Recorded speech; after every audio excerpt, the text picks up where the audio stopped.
It's the week ending Saturday, the 9th of December, and this is The Week Unwrapped. In the past 7 days, we've seen hopes of a Brexit breakthrough dashed by the DUP, President Trump upending diplomacy by recognising Jerusalem as the capital of Israel, and an unprecedented 5 English clubs making it to the knockout stages of the Champions League. But we're here to bring you some stories that passed under the radar this week. Big news, not making headlines right now, but with repercussions for all our lives.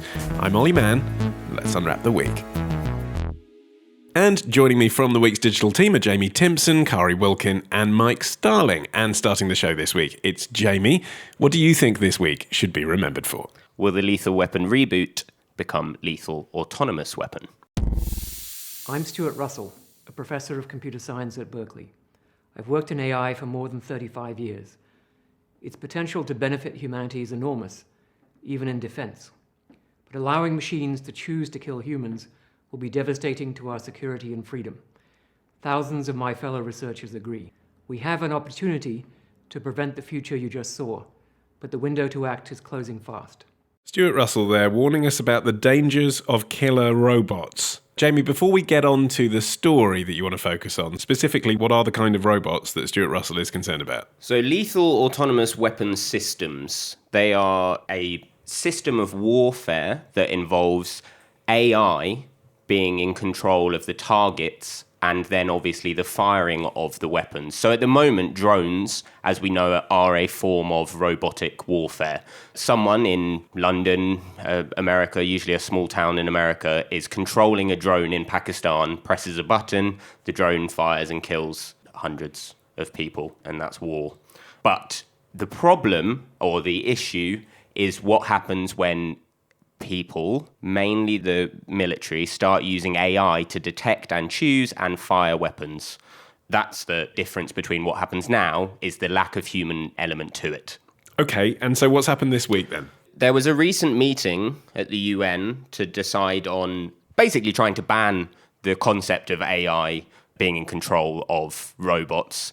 And the Russians said, we're probably not going to adhere to any kind of ban. Their argument is that because they haven't developed anything, it's wrong to put a ban down immediately. They think that it'll affect civilian AI purposes. So the idea is that a lot of technological advances get started by the military and then make their way down to civilians. And the Russians are saying if we ban this now, we'll stop the development of civilian weapons and stuff. The main issue with this, number one, is that the Russian defense have over the past year talked in quite great detail about the building of lethal autonomous weapons. Kalashnikov, the Russian weapons company, have already said that it's possible. And even Vladimir Putin said the country that leads AI will rule the world.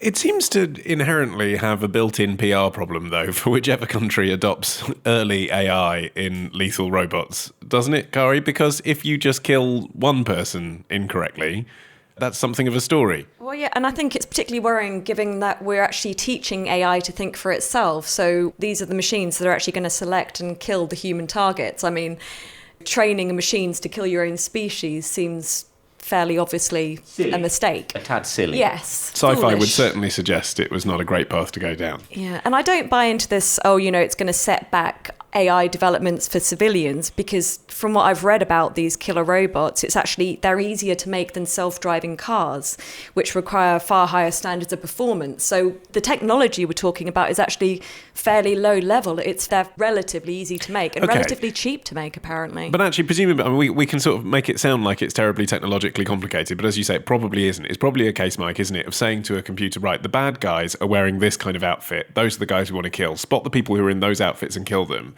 Now, actually, we know that in case of friendly fire, that's what soldiers on the ground get wrong all the time. They kill their own people because they look a bit similar. Maybe a computer is better at identifying who the enemy is. Maybe it is, but it's scary. This is a scary situation. And I mean, you look at just warfare anyway. I mean, technology, the money in that side of that we don't even know about that's going into technological research is astronomical. And I think with anything like this, we always say about, human nature, I mean, we're going to talk about computer nature later on. Of course we are. But like you say, legally, I mean, there will be problems, and they're going to have to test these things. So let's see how that happens. I think also it's like the computers are better at making these judgments than humans. Even today, now. Only objective judgments. There's no emotion, there's no morals. Exactly. But sometimes sort of choosing who's the enemy is a case of telling another human being, right, distinguish between the guy who's wearing the brown helmet and the guy who's wearing the green helmet. Human beings are notoriously bad at that. Computers are actually really good at that kind of thing. I think the key thing is that there's judgments that we have taken on that are human based through years and years and years and years of judgment. So one of the key examples that's given is that a self-driving car will be able to judge far better than anyone else about driving and everything else. But when it sees a fire, it might not know what to do because it hasn't been programmed to understand what a fire is. But a small child at the age of 4 will know that a fire is dangerous. And so basically the problem isn't when it's doing things like picking out who the bad guy is. The problem is when they cut costs and something slightly out of the way goes wrong, like maybe the person is wearing a purple helmet or something that makes them different, that makes them the same as the person on your side. Warfare doesn't follow set rules. No, exactly. And also there's the lack of compassion.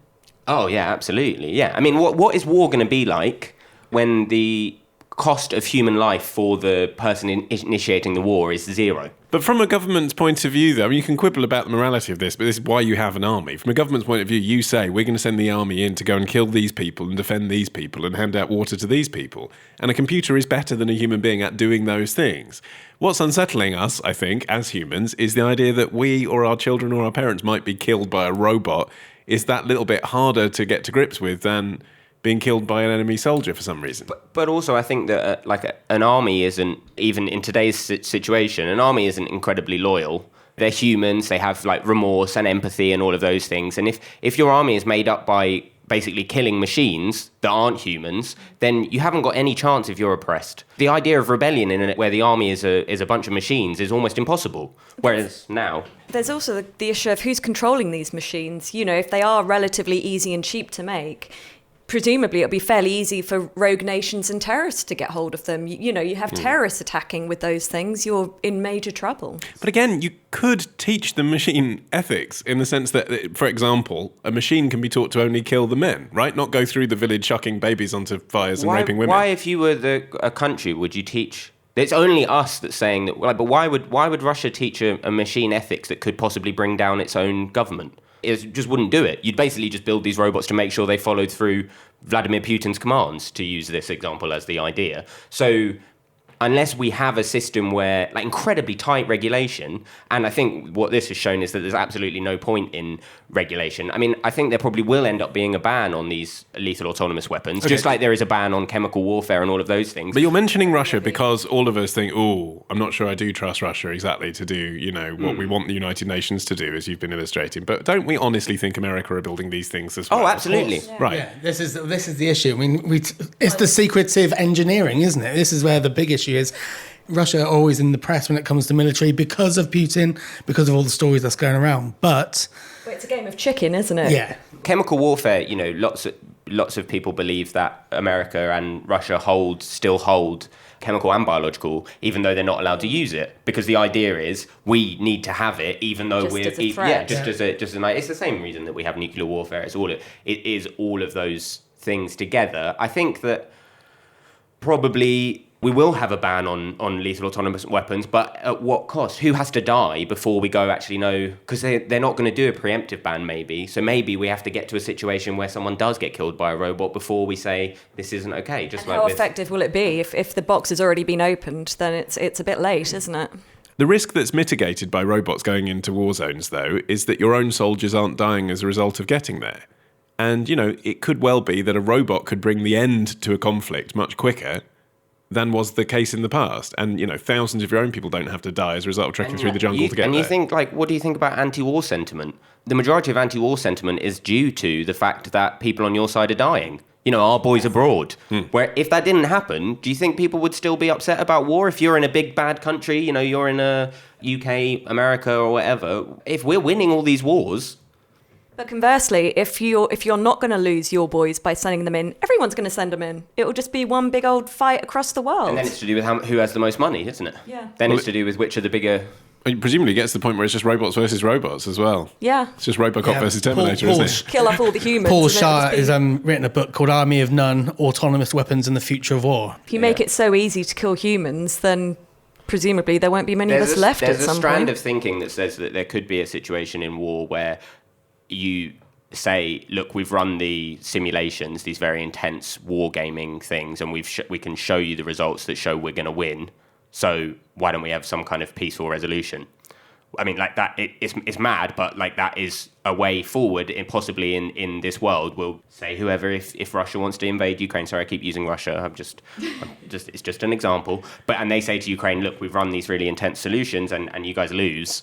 Ukraine's obviously done the same things, and then they go, well, oh God, we're not going to do that. It's a possible future. Who knows? But that's part of war games now anyway, isn't it? I mean, that's what Israel's effectively been using for the last few decades, isn't it? They've been saying to the rest of the Middle East, but we've got America on side, so don't. Yeah, absolutely. And also, it's all meant to be secretive. Russia doesn't know the incredible amount of Ukraine's power, or they haven't got all of the knowledge. That's why you keep all of your arms stuff secretive in the first place. I think it just becomes a massive game of dare, isn't it? You know, you can claim we've got all this, so we would win this tactical game, but how do you prove it? Could this just be Russia fronting, though? I mean, aren't they actually just saying, by doing this so publicly at the UN as well, aren't they just playing a game, saying, look, we've potentially got the best AI in the world, which itself is a kind of Cold War strategy, you know, don't mess with us because we've got great computers.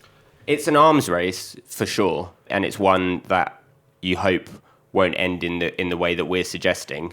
But I think that the main issue is that people still see AI as something that isn't that much of a big threat. And I think that's a real problem. And hopefully what things like this will show people is that the only thing I would say is watch this video made by the guy who was speaking and who the clip comes from, called Slaughterbots, and it shows a very obvious, it's quite similar to the last episode of Black Mirror in the second series, but it shows a way in which this could turn really nasty and really soon. And I think that's the kind of the main takeaway I would have. Next up this week, it's Kari. What do you think this week will be remembered for? Is science and celebrity a winning formula? Tonight, live from Hangar 1 and NASA's Ames Research Center in Silicon Valley. The brightest stars from the worlds of sciences, technology, and Hollywood are gathered to award over $25 million for excellence in life science, mathematics, and physics. This is the Breakthrough Prize, Scientists Changing the World. Please welcome your host, Morgan Freeman. That was the opening of the 2017 Breakthrough Prize ceremony, live streamed on Nat Geo this week. Kari, scientists swapping lab coats for tuxedos and evening gowns, $22 million in prizes. Morgan Freeman, for goodness sake. What is going on? Basically, this was set up by a Russian entrepreneur called Yuri Milner, who was an early backer of social media sites like Facebook and Twitter, who's funding it along with Sergey Brin of Google and Mark Zuckerberg of Facebook. And they're trying to create a cultural shift by treating scientists like celebrities to try and sort of get that backing behind the sciences, make it glam, make it aspirational for young people. That sounds like a good idea. Yeah. The sentiment is great. I'm not entirely sure. Oh, there's a but. There's a but. Oh, good. You can Of inject course some there's a cynicism but. here, otherwise there's no discussion. No, the aim is to attract status and funding to the sciences, and I don't think anyone's going to argue with that. And certainly our society, I think most of us would agree, is pretty skewed in the sense that everyone knows the likes of Kim Kardashian, but personally I couldn't name one scientist who's come up with some groundbreaking treatments recently. But one of the founders said we wanted to create science superheroes. Another said they should be modern celebrities alongside athletes and entertainers. But I think the key point is athletes and entertainers, they're performers, whereas scientists aren't. And trying to turn them into celebrities is perhaps slightly misguided. And also I think the other key issue is the size of the prizes, 22 million. The founders said they wanted to choose an amount that would be shocking, and it certainly got headlines. But when you look at that amount of money being handed out every year, I think you have to question whether this could be better used. But most of them put it back into their scientific research, don't they? No, they can spend it on whatever they want. They just can buy pay their themselves a mortgage. big They can Beverly do Hills whatever mansion. they want. Okay. All right, Mike, is it a problem to treat scientists like celebrities as a way of trying to get more young people excited by the idea of No, not at becoming all. one? I think the key point Kari made is like, you can't compare them to footballers and actors because of that performance. Personally, I'd like to know what's happening day to day in the lab, but it's not going to entertain the masses. But any money that goes into the promotion of science is a good thing. And if this happens maybe 3 or 4 times a year with these sort of awards, yeah, fine. That's obviously a great point. But money should be going into science, and it can only be a positive thing. I worry about the knock-on effect of it, though, in the sense that if you start creating celebrity scientists, what does that do for the people that aren't chosen? Yeah. Science is a very democratic thing in terms of research and things like that. I just wonder whether or not people get left behind that way. I think a lot of critics are saying that this is funneling money and attention towards people in fields that are already prestigious and well-funded. And it's a bit of a catch-22 in that the popular areas are the ones that are going to have a bigger pool of candidates to choose from anyway. Plus, the winners are chosen by a committee made up of the previous year's winners, so it reinforces current biases in that sense. So it's kind of increasing that split between the science haves and have-nots. I think also there's a big push at the moment to move away from a kind of inside and outside the circles in science, think like trying to move towards more kind of open source development of getting people who are doing research outside of the big main journals in science. And things like this could mean that if you are just picking from people that get published in the Lancet or wherever or any of the big main journals, we end up just forgetting about the idea, which is that hopefully most of science is trying to further development across the board.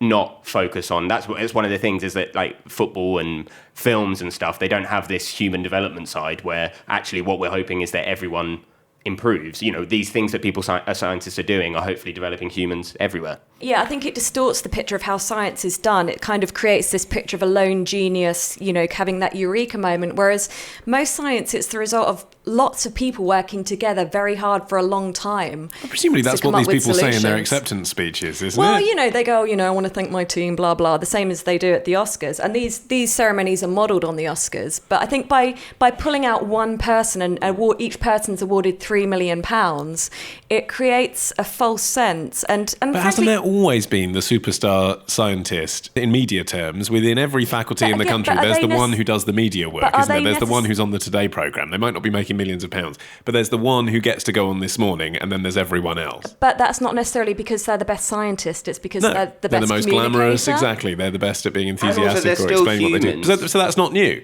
No, So picking an individual and celebrating the media isn't new, but at least this puts more focus on the science. I think overall it's a good thing, and they've really got Hollywood on board with it. They've had so many celebrity presenters. This year there was Mila Kunis, Ashton Kutcher, Kerry Washington, Miss USA, bizarrely. Previously they've had Seth MacFarlane, Kate Beckinsale, Cameron Diaz, John Hamm. I mean, it goes on and on. So they've really got people on board. It's a CSR and a bit of a PR thing for them. But that's interesting, isn't it? It's a trendy thing for a celebrity, genuine celebrities, showbiz celebrities to get involved kudos, doesn't it? Makes them look intelligent. Depth, yeah.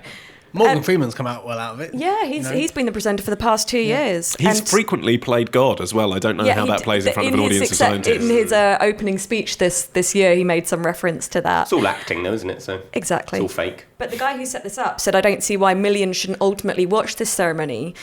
And I think, if you get the Hollywood A-listers on board, great, they will. But the point is, most people are going to have difficulty grasping what it is these people have done. I've read this year's list of winners and I still don't really know what they've done because it's not understandable in the way that the result of a football game is or a film is. But what is the role of the awards ceremony generally, though? I ask that because we are in award season. You are looking at the host of the European Software Testing Awards, ladies and gentlemen. Yeah, I'm here. Touch me, I'm real. There are lots of those sorts of niche awards that happen in London venues every night of the week in the lead up to Christmas.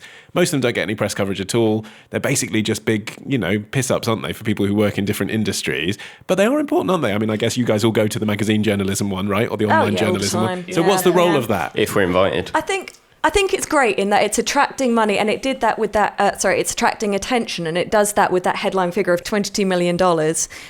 But that's an awful lot of money, and you've attracted those headlines. And I think more to the point, you've got those celebrities on board now. You don't need to throw all that money at it. Yeah, but you're talking about this story again. I'm saying more widely than that. Actually, for everyone who's there, it's a good night out that makes them feel good about the industry they're in. But it is. But I think my quibble is could this money not be put towards funding, rather than recognising people who've already achieved something, can it not be pushing towards driving innovation? In 2011, a British company offered a $100 million prize to the first team who could sequence the genomes of 100 centenarians. Do we need awards, though? I don't think we need awards for acting. I don't think we need awards for journalism. I don't think we need awards for the European software tech giants that, unfortunately, not to say that, it won't be a great night, but I just wonder whether... I'm not bothered if they have the event so long as my fee is preserved. Yeah, of course. But I just don't think the idea of celebrating individuals is particularly necessary in industry. No, but okay, all I can say is that you see the people who win the awards, and they're clearly... People fly from all over the world to go to those kinds of dues, and this is the big night, they're getting recognised, they meet other people in the room who work in the same industry as them, they feel excited by it. That's the point, isn't it? Everyone could do with a bit of showbiz sparkle. I'm speaking from the position of not having won an award since the Under-7s Players' Player. And not bitter at all. The number of entries for this was 11,000 from 178 countries. I mean, it's obviously a big deal for them. Yeah, exactly. And like you say, the actual coverage from this... Yeah, I think coverage is a great thing. I think for me the main quibble is, do the prizes need to be so big? Could they not give $1 million to each winner? Privately funded, that's still pretty good. And put the rest towards research. Who was the big winner of the night, by the way? This year it was a molecular plant biologist called Joanne Choury for deciphering how plants transform sunlight into energy, which obviously could have major implications. Never heard of her. Exactly. So, didn't work, did it? Exactly. Not a celebrity. And finally, it's Mike. What do you think this week will be remembered for? So, water is the driver of nature, but is it killing it too? Free drinking water in public places ought to be part of a civilised society and a civilised city. It happens elsewhere in Europe. Why can't it happen here? And why can't the authorities concerned repair and restore them and reintroduce the water? Represent Philip Davis there of the Heritage of London Trust speaking to ITV London. Mike, have Philip's dreams come true? Well, yes, I think the plans are from London Mayor Sadiq Khan that he's going to introduce a network of new drinking fountains around the capital. And we're supposed to debate this? I mean, it's obviously a good thing, right? If the last thing was obviously good, this surely is obviously good, right? Can everyone in the room agree? Drinking fountains, more drinking fountains, good thing, yes? Yeah, no? Yes, it's good. Definitely. What for orange juice? I like orange juice. Sorry. Yeah. Wine. You can add your own Ribena shot. Oh, yeah. Yeah, if you want it to my taste own like water filth. fountain. The big story here is that Sadiq Khan wants to reduce the amount of plastic bottles, which is fine. But there's obviously health implications, cost implications. I mean, for just the general public, it will be free. Free drinking water is good for health generally. And so there's obviously a lot of positives, but ask a germaphobe and see what they think about it, and there could be a few arguments. It's extraordinary, isn't it, that it's the Victorians that were really crazy about putting in water fountains everywhere. So it's been over 150 years, and yet still, if I walk outside this building now in central London and I want a glass of water, I basically have to go and pay £1.50 for a plastic bottle to get some.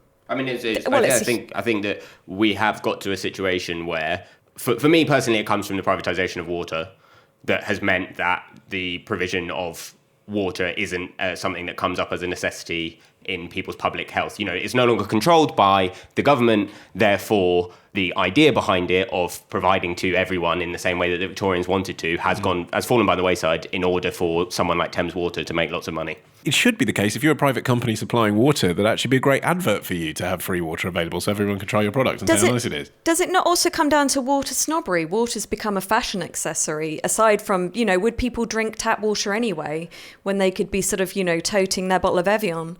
The industry is quite massive. a lot of a backlash against that, though. I feel like not drinking plastic out of plastic bottles has been rubbished. You think about the Coca-Cola water thing. It was found that they were just taking tap water and rebranding it. Yeah, it's when Dasani came to the UK. And then rebranding it as bottled water.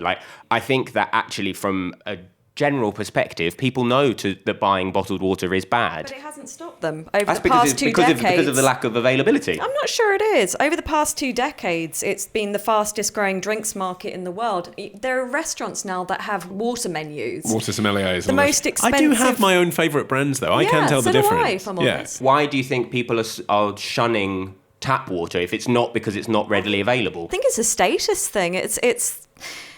It's become a fashion statement in its own right. It's a way of showing your good taste is that your taste is so exquisite Maybe. that But you also can tell the maybe difference because- between different Okay, waters. so when you walk around, I think people's perceptions of brands are so entrenched now Yeah. that I actually, when it comes to coffee, for example, if I have my Starbucks reusable cup with me, I feel like I can't go into Costa and ask them to fill that one up. Now, obviously, I can, but they will react, they will tut or make a funny joke it's a about British the fact. thing. It's a British thing of being like, I'm not going to bring an advertised thing into a different advertised place. And a lot of people feel uncomfortable, I think, even though they know they can do it. They feel uncomfortable going to a public building or a coffee shop and saying, here's a bottle, fill it for me with tap water.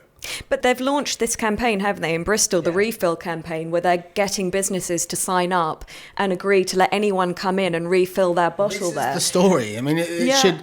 People are thirsty in the summer. They should have access to water and don't have to pay through the nose for it. And companies, it's a good thing for them. I know some of the companies in Bristol that do it, and people do use it. Go on, talk us through it. In Bristol, they've got an actual network of businesses who are working with the council and with different groups of campaign groups, to actually allow customers to walk in, ask for a glass of water, thank you very much, no fee. But these aren't just restaurants then, these are accountancy firms and publishers and everything else. Because you go to any reception and most people have a water cooler there. Yeah. I mean, It's good business, isn't it? Because they've launched an app to show you where the refill points are, and you can earn points, apparently. And at the moment, you can only earn points. Well, yeah. At the moment, you can only earn points to get a bottle, but apparently they're talking about creating a whole slew of products that you can earn points towards. It's a but culture it's great thing as well, advertising though. for the business. It gets people through the door. It does. And Sadiq Khan in London is saying that there should be more drinking fountains around. But how much space does he control as the mayor? Because as we've discussed on the show before, a lot of spaces that feel like public spaces these days are actually privately owned. I mean, it's the thing. The Network Rail and the train companies aren't going to allow it to happen. Shopping malls won't happen. Try and refill a bottle at Luton Airport. I've tried. Impossible. A main issue with this for the mayor is that Boris tried to do it in 2008 and it never went anywhere. It's a great idea, but they need to actually do it. Retailers are going to push against it, aren't they? They are. All the places that you can buy bottled water at the train stations, they are not going to be happy, and they're going to And how many public spaces are there really? Like parks? That's it. It's basically if you live near a park. Well, even you'll the be able to parks, get it. most of the parks you think of in London are actually royal parks, aren't they? So they're not under the control of the mayoralty either. Yeah. So it's just the odd little square basically around the back of a council block. I feel like that's another issue over the whole umbrella of the way that we look at water in this country. You know, it is a culture thing. You know, in Europe, you get a glass of water with your coffee everywhere you go. Yeah. In America, you get tap water by the bucket load because they want you to keep drinking and all of that. And also because there's more of just a cultural thing around here. But in the UK, for whatever reason, we do treat drinking water as differently. And if you don't ask for tap in a lot of places, they'll bring you that £3 2-litre bottle. And that's exactly. Tap. I mean, it's a money maker. And Kari, I need to ask you as well, the story that China are restricting imports of household waste, including plastics from the UK and elsewhere, that plays a role in this too. Yeah, that was actually announced this week, that they're banning the import of some plastics for recycling, including drinks bottles. And considering that 2/3 of the UK's total waste plastic exports go to China and Hong Kong, obviously that has huge implications for recycling. Recycling of water bottles is already a huge problem. So when we put our plastic bottles in the recycle bin, 2/3 of them get exported to China to be recycled. China and Hong Kong, yeah. That's nuts, isn't it? Think about how many jobs could be created if we just built our own recycling things in the country. Like if we built efficient recycling plants. Think about the pollution of exporting all that plastic. Well, exactly. I mean, the problem is, like, my brother-in-law works in recycling robotics. He works in plants, and You're he tying works everything with, and together he works with government. Can you put a gun on his machine? Can you win an award for it? He's won an award. But no, he goes around the world, and he goes to like the robotics show in Tokyo, and some of the stuff is amazing, all these different things. But he'll go on the ground to these sorting plants in a city in Europe or a city in the Middle East or a city in the States, and they are way behind when it comes to actually. I mean, this is why it's being shipped off to different places, because governments aren't going to invest in that sort of thing. It's too much of a long-term goal. But it would like be a real boost to the economy. You know, you get people working in these kind of jobs in this country, and it's a great PR win. We've built loads of jobs to recycle, to make the environment better. It's like, who loses there? But you try being the minister that has to announce we're taking 10 million out of education to put it into that. That's the thing, isn't it? Is that basically the cuts aren't necessary, Kari. Yeah. I don't know if you've listened to other parts of this podcast. I don't know if you've listened specifically to Jamie.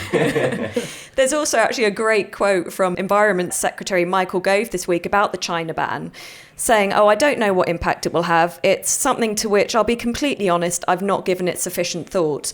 They've been hinting at this ban since 2008, so clearly this is not high on the government's agenda. It's only since Blue Planet that he's been talking about all the plastic anyway. Well, with the bombshell of a politician being honest, I'm going to wrap up this week's edition of The Week Unwrapped. My thanks to Kari, Wilkin, Jamie Timson and Mike Starling. For more from The Week, why not visit theweek.co.uk, where you can also sign up to our free email newsletter. It's called The Weekday. Or, of course, you can have the magazine delivered direct to your door. Just head to theweek.co.uk/subscribe. All the past episodes of this show are available on our podcast feed. Just search for The Week Unwrapped on your podcast app of choice. No plastics are used. I've been Olly Mann. Our music is by Tom Morby, the producer Matt Hill at Rethink Audio. Until we meet again to unwrap next week, bye-bye.